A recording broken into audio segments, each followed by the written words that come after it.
ಪ್ರತ್ಯೇಕ ಸಮಾವೇಶ ಬೇಡ ಅಂತ ಕೇಂದ್ರ ಸಚಿವ ಅಮಿತ್ ಶಾ ಅವರೇ ಖುದ್ದಾಗಿ ಹೇಳಿದ್ರು ಕೂಡ ಅಮಿತ್ ಶಾ ಹೇಳಿದ್ರು ಅಷ್ಟೇ, ಯಾರು ಹೇಳಿದ್ರು ಅಷ್ಟೇ, ಸಮಾವೇಶ ಮಾಡೋದೇ ಅನ್ನೋ ಹಠಕ್ಕೆ ಪಣಕ್ಕೆ ಬಿದ್ದಿದ್ದಾರೆ ಯತ್ನಾಳ್.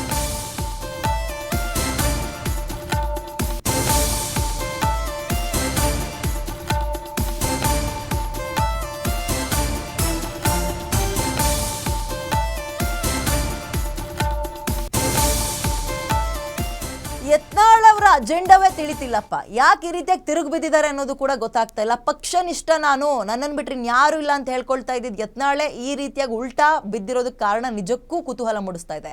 ಅಮಿತ್ ಶಾ ಅವರೇ ಖುದ್ದಾಗಿ ಯಾವುದೇ ರೀತಿಯ ಸಮಾವೇಶಕ್ಕೆಲ್ಲ ಹೋಗಬೇಡ ಅಂದ್ರೂ, ಅಂದರೆ ರೆಡಿ ಮಾಡೋಕೆ ಹೋಗ್ಬೇಡಿ ಅಂದ್ರೂ ಕೂಡ ಬ್ಲೂ ಪ್ರಿಂಟ್ನೇ ರೆಡಿ ಮಾಡಿಬಿಟ್ಟಿದ್ದಾರೆ.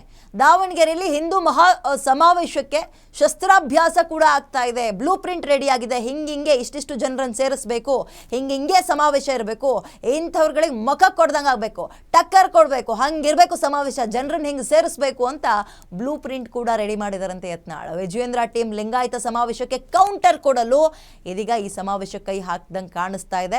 ಕಾಣಿಸೋದೇನು ಅದೇ ಆಗ್ತಾ ಇರೋದು. ಹಿಂದೂ ಮಹಾಸಮಾವೇಶದ ಮೂಲಕ ಯತ್ನಾಳ್ ತಿರುಗೇಟು ಕೊಡೋಕೆ ಮುಂದಾಗ್ತಾ ಇದ್ದಾರೆ. ದಾವಣಗೆರೆಯಲ್ಲೇ ಶಕ್ತಿ ಪ್ರದರ್ಶನಕ್ಕೆ ಟೀಮ್ ಸಿದ್ಧತೆ ಮಾಡ್ತಾ ಇದ್ದಾರೆ.